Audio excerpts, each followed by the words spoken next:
Hey everyone, welcome to another LEGO fan video. I got a lot to cover today, so if you're new, please like, subscribe, ring the bell to get notified of my next video. I do fun LEGO videos, as well as Ben 10 videos. Today, we're covering 3 of the Ben 10 videos, so we are going to be covering Race Against Time, Secret of the Omnitrix, and Destroy All Aliens.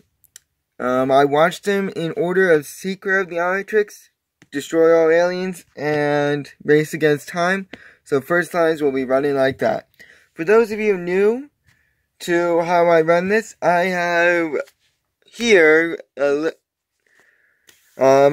villains. Well, there's more than 11, but roughly 11 villains, and you have 10 seconds to guess the character that I am going to show, that I'm going to say. So, let us get started with this. So, again, 10 seconds once to guess which one it is. And then when we get to the last one, you have 10 seconds to name the villain. I'll usually give the first line, but I'll start out with the ones that don't have first lines. The first one that we are going to cover today is a one-time appearance of one of Dr. Animo's mutant creations.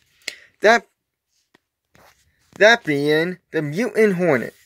So, of these villains, which one is the Mutant Hornet? There's only one version of it. So, 10 seconds, good luck.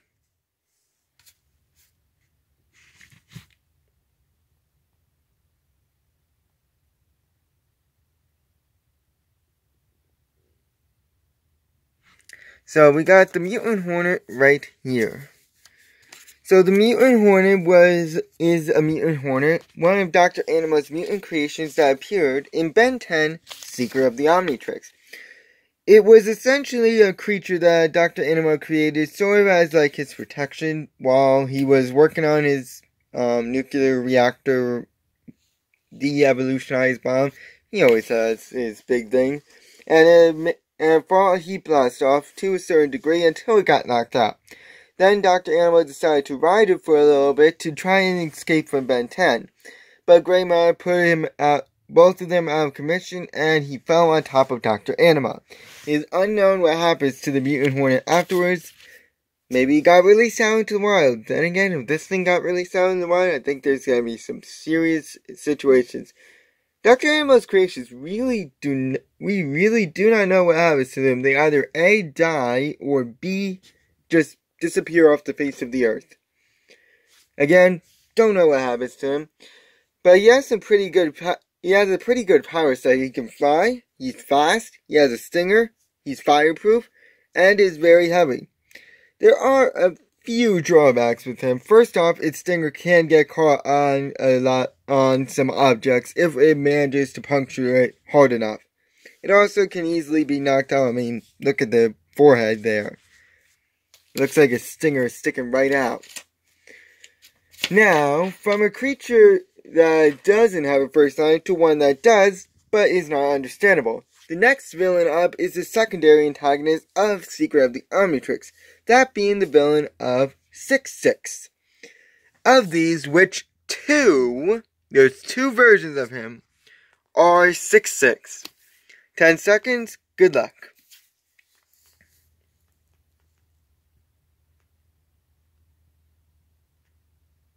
So, as I said, there's two versions of him. One with his armor, which is this one right here. He has a purple suit full of pockets and a bunch of other stuff that we're going to get into when we get to his power set.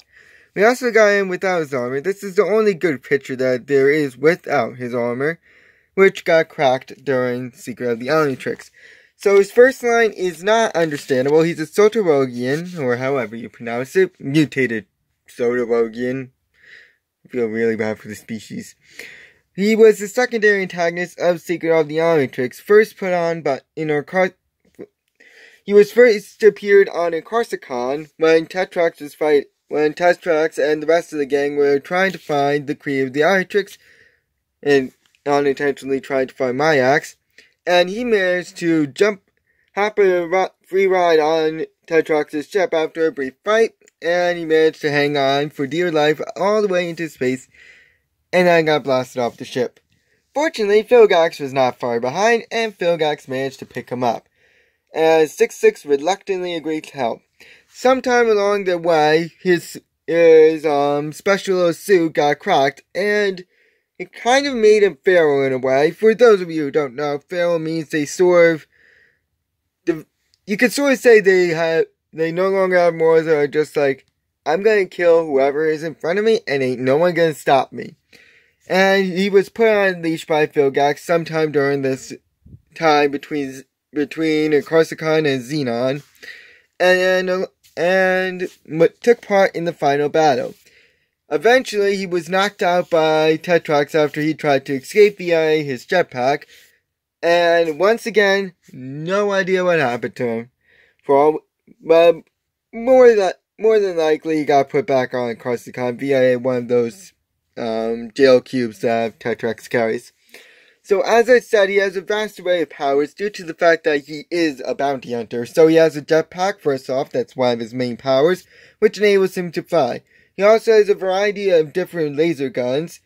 A regular laser gun, one that shoots discs, one that can aid him in a heat of battle that shoots laser disc all around him.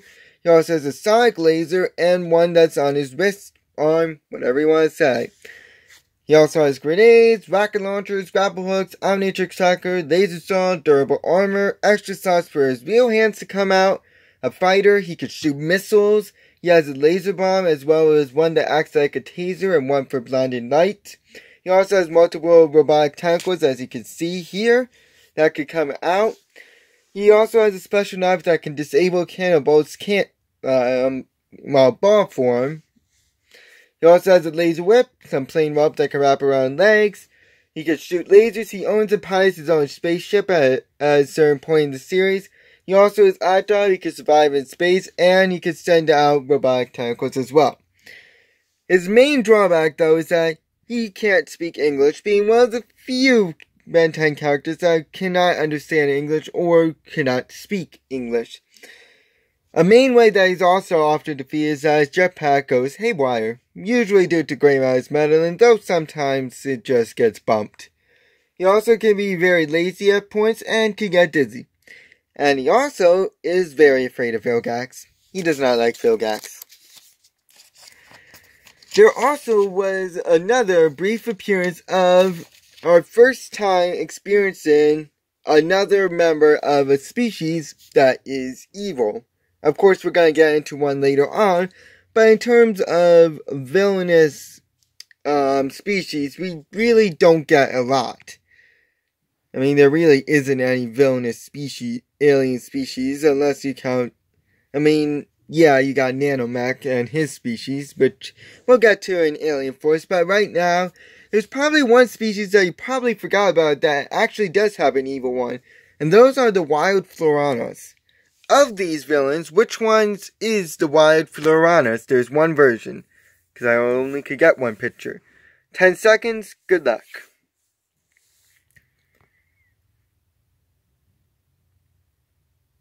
So, of these creatures, we got this one, the wild Floranos. You probably forgot that they actually did have an evil counterpart, but they do. They are Florana species first appearing in Secret of the Omnitrix, attacking Ben and his group on Xenon when they decide to invade one of Asmus' old hideouts on Xenon. They seem to have overrun the place and took over the place, and they fought Ben and the gang while they were in the hideout, taking Gwen hostage and just fizzling away afterwards. Just like, okay, we got one of you.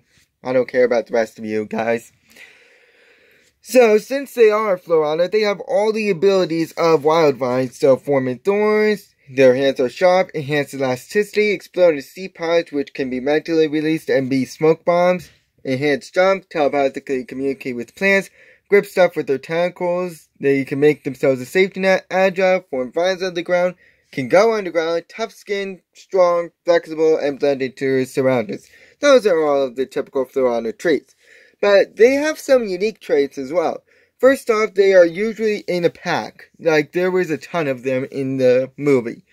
And they have another unique ability.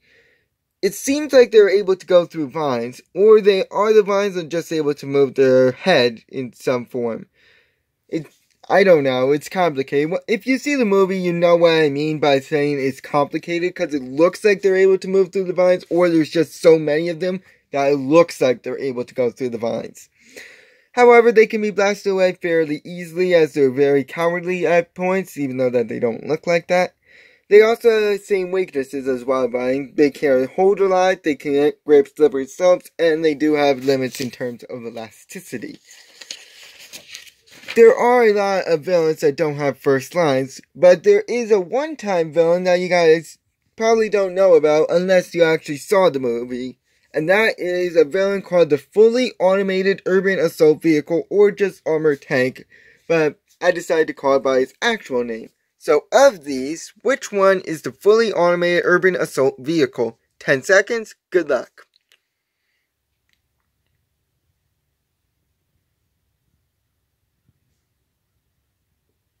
So, of these, this one is the Fully Automated Urban Assault Vehicle. I could not get a good picture of it.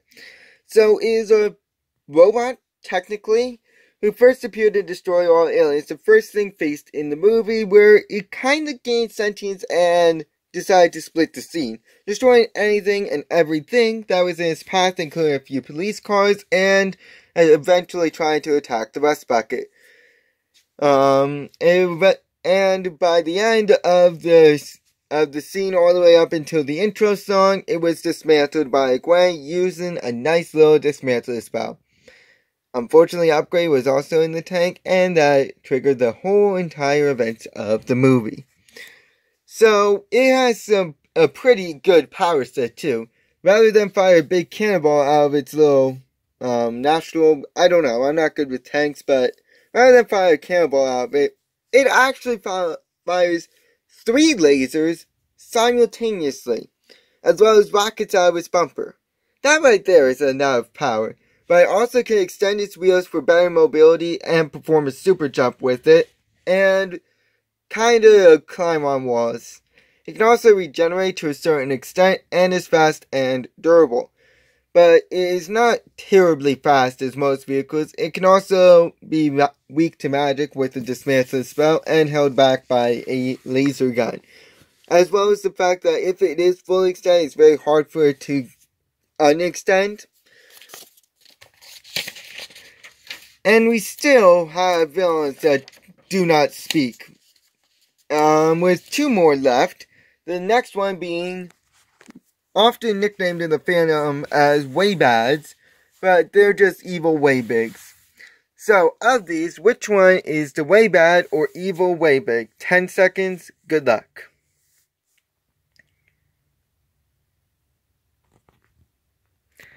So, of these, this one right here is the evil Waybad.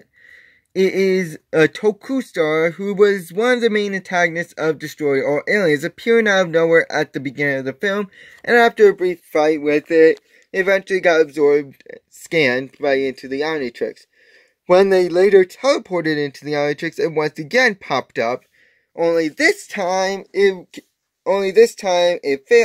failed once again to destroy, and they all got teleported out, including this guy, who went on a rampage throughout the city. And after a nice fight with Waybig, it eventually was revealed that due to a malfunction in Omnitrix, this turns out to be Azimuth. And he helped fix the Omnitrix and revert back to normal. So he has all the abilities of Waybig.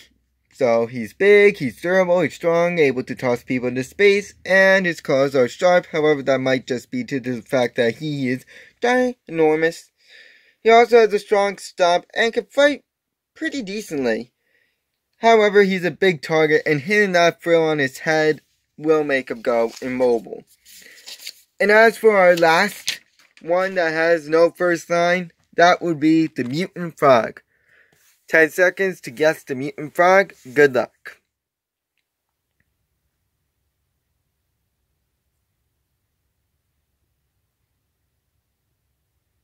So, this one right here is the Mutant Frog.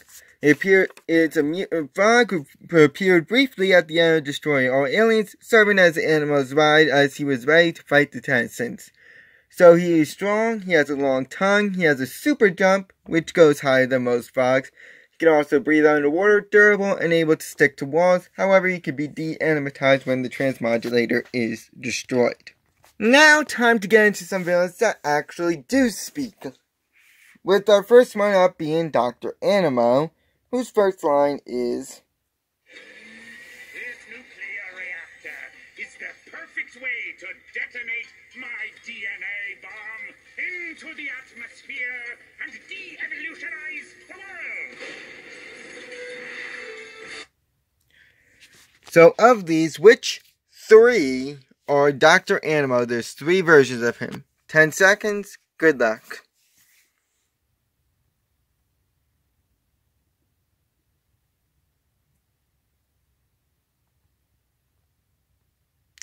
So, we got 3 versions of him. His normal form, right here, with the transmodulator, of course. You also got him in his gorilla mech suit, which we'll talk about a little later, and him in his scuba suit. So he's a human who first appeared in Secret of the Omnitrix, trying to, once again, de-evolutionize the world via a nuclear bomb that would set off his DNA bomb, sending all his sciencey stuff into the atmosphere, de-evolutionizing the world. Fortunately, he failed, and Heat Blast was able to, well, destroy it. So he decided to get away via his Mutant Hornet, but that also failed, and he fell right underneath the Mutant Hornet. We don't know what happens to him afterwards, more than likely got arrested. Then in Destroy All Aliens, I've already discussed it. Then in Destroy All Aliens, he appeared right at the very end, ready to face the Tennysons once more on his mutant frog. So he's a genius scientist and seldom seen without his greatest invention, the transmodulator, which can mutate any creature that he points at. He also can control any creation he makes and has some knowledge on the Omnitrix. To what extent, we have no idea. He also has a robotic pair of gloves, shown here, which give him strength and the ability to shoot lasers out of his palms. He also can control his now destroyed mutated body with them. He also has his creatures, and some of these creatures and animals are very loyal to him. He has a scuba suit, which enable him to go underwater, of course, and holds whatever creature he wants. And since he's a doctor, he has an arsenal of some painful tools. But as pointed out by his landlord, he's mentally disturbed and is often single-minded, focusing only on one true goal. He also has no unique powers, meaning that he relies heavily on his mutated creations. He's also easily distracted and tends to brag a lot. Now, we have the main antagonist of Secret of the Omnitrix and Ben 10. That villain, of course, is Vilgax, whose first line is, "Your ship will be useful in my quest for the Omnitrix. And when I recover it, I will exact my revenge on the Earthboy who imprisoned me in that cursed null void dimension." and then he releases him into space. So, of these, which 3 are Vilgax? 10 seconds, good luck. Yes, I know there's more versions of him. So, we got a young Vilgax right here. We got him in his damaged form. Yeah, looking a little worse for wear. And then we got him in his normal form. So, he's and excuse my pronunciation, a Chimerian sui generis, who is the main antagonist of Secret of the Omnitrix. I mean, if you have a Ben 10 movie, more than likely it's going to be him that's going to be the main antagonist. So he hijacked a mining ship in order to chase down bands throughout the galaxy, trying to get the Omnitrix, always being a little slower. But when he got to Inkarsicon, he managed to stumble upon 66 and hired him in order to try and get the Omnitrix, eventually catching up to Ben on Xenon, sending out his massive army of droids onto Xenon in order to try and take Ben by force. But he failed. All his droids were destroyed. 66 got knocked out, and he got tossed into space by Waybig. Yeah, he had some fun. So he's shown to be a very good leader, able to carry out his plans even though that he was, well, injured. He also is able to communicate with his drones mentally and is very strong, with the power cells on his arms making him even stronger. He's also very durable and has control of his ship and drones. He's also very intelligent and knows the secret of the Omnitrix. He is equipped with an arsenal of weapons both on and off his ship. He has a super jump, an Omnitrix tracker, a spike ball which is super durable and able to shoot spikes. Been able to show that he's agile, a good fighter, has a DNA scanner, sharp claws, knows Ben's strengths and weaknesses, knows the null void, and in the dream world had a null void gun. He also knows how to control the null guardians, has a transport beam to transport him on and off his ship, knowledge of space, can understand 666's language. His ship shown his secret of the Omnitrix, came with launchable drills, and he's able to survive in space. However, he's often single-minded on getting the Omnitrix at any cost possible. His Omnitrix tracker is useless when it's timed out, and he often can get very cocky. Now from Filgax to his lackeys, the Filgax droid, whose first line is... Master, we have intercepted a signal. It appears to be from the Omnitrix. The Omnitrix in... Ignore that last part. But of these, which 7... Wait. Yep, 7 are Filgax droids. 10 seconds, good luck.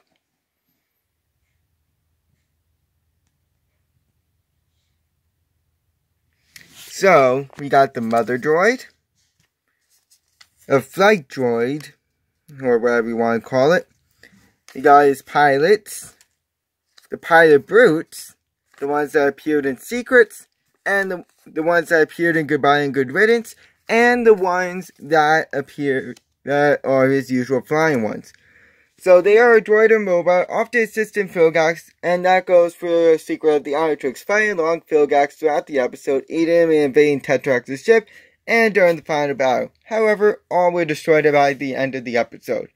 So they're all good with technology, with some even able to hack the tech. Some can also fly, shoot lasers, send out other droids, have a powerful jump. They all can survive in space, and possibly all of them can merge with people. They also all have an Omnitrix tracker. Some shoot lightning. They are also very durable, can project holograms, are very strong, have sharp claws, and some can even shoot rockets. However, they can easily be torn apart with enough force and are single-mindedly focused on getting the Omnitrix, as that is their programming. They are also very vulnerable to heat and electricity. Now we get into Ben's atypical bullies. First, starting off with Cash, whose first line is... That's a pretty tall order for a dweeb like you, Tennyson. So, of these villains that are remaining, which one is Cash? 10 seconds, good luck.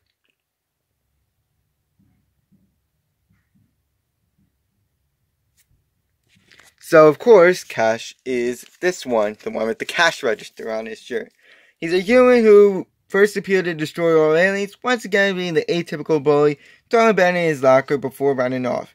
Then in Race Against Time, he once again was an atypical bully, gumming up Ben's locker before heading to a local diner for a nice little dessert, and thanks to Grey Matter's meddling, got covered in desserts. He then later showed up at the talent show, and after seeing Ben's magic trick, realizing now that he does know all the aliens, he ran off terrified. So we don't get a lot of info about him. He controls JT and is a very good baseball player, but can be very arrogant. On to his lackey, JT, whose first line is this. But we'll give it a shot. Of these, which one is JT? 10 seconds, good luck.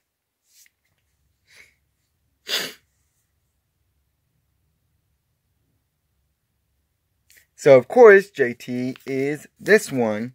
He's a human who, of course, appeared and destroyed all aliens, once again following Cash, throwing Ben in his locker before running off, and having the same experiences as Cash in Race Against Time. So, being pelted with pies, running from the talent show, gumming up the locker, all that sort of stuff. So, like Cash, he's a good baseball player, but can be afraid of Cash's meanness. Again, not a lot of info on him compared to the next one, the main antagonist of Destroy All Aliens. His first line is... No, just running out of time. So, of the remaining ones, which 3 are Azimuth's dad? 10 seconds, good luck.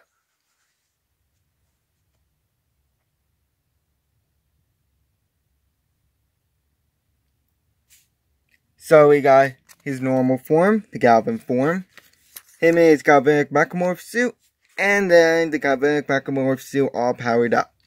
So again, the main antagonist of Destroy All Aliens, appearing to have been during his time at Stonehenge and battling Ben throughout the world after his teleporter malfunctioned, eventually getting back to Bellwood and teleporting back to the other group, saying that he thinks Azimuth is dead and is trying to get revenge on Azimuth via killing the evil Waybad, thinking that with the revenge he would be very satisfied. He got caught up in the adventure and got teleported into the Omnitrix, where he tried to destroy the evil Waybad, but failed, and they all got teleported out. He then tried to battle the evil Waybad, even after knowing that it's Azimuth in there, eventually holding his own against both Waybig and the Waybad, before finally realizing that the suit turned him into a mindless, revenge-killing person, and all was forgiven, and he got teleported back to his homeworld. So, of course, he has the Galvanic Mechamorph suit, giving him a vast array of abilities, including teleportation, rogue, multiple weapons, gun, machine gun, rocket launcher, ice launcher, a very powerful water gun, flexible, able to upgrade tech. For full body armor, can fly, is durable, has laser eyes, very fast, can project holograms, can form platforms, agile, turn to goo, Omnitrix tracker, survive in space, a stun gun, and an extendable claw. He also knows about famous landmarks and is smart. Yep. But as stated, the armor can make him a mindless killing machine. In his case, that means he's dead set on revenge. He's also very gullible and easily distracted. He is also weak to magic, with the teleporter not being able to work in a magic bubble.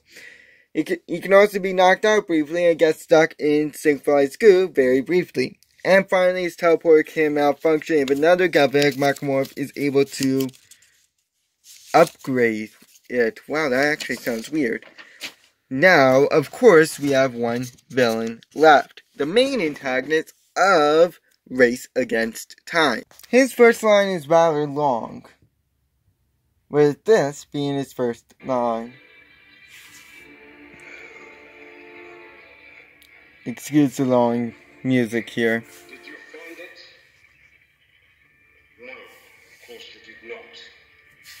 This place is already dying for me. Remember, fading, stolen away. Don't touch me!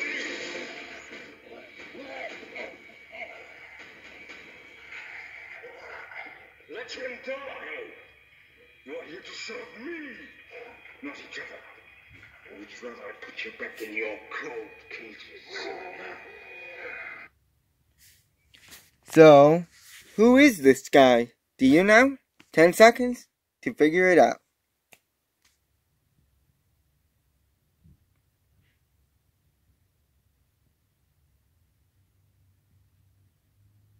So this is Eon. He's a human from an alternate dimension, or in this movie, a Cronian, but that has since been retconned. Of course, I've said he's the main antagonist of Race Against Time, trying to activate the Hands of Armageddon to free his species from a dying dimension, or a dying planet. It's unclear. However, he eventually failed, and he was trying to attempt this by transferring his consciousness to Ben, but he failed, and after he failed, he decided to try and kill Ben for making him fail. But that also failed, and he got thrown into the Hands of Armageddon, blowing him and it up. So he has a time blast that can age things to dust depending on how powerful it is. He's somewhat fast, he could teleport to a degree, can form time bubbles, have goons that are agile and good fighters, very intelligent, has some knowledge on how the Omnitrix and how it works, including the ability to lock it. He also knows about alternate dimensions and can drive a car remotely. He can also slow down and rewind time and can view and knows about the future. But actually, locking the Omnitrix kind of hindered him, as Ben was able to know when he was coming because the Omnitrix glowed purple when he was nearby. And he does age in the film and is already really old in the film, so he grows older with each passing day, therefore growing weaker. And if he's taken out, most of his damage is undone. Thank you guys for watching, and next time we will be covering all the allies. And I'll see you guys then. So long!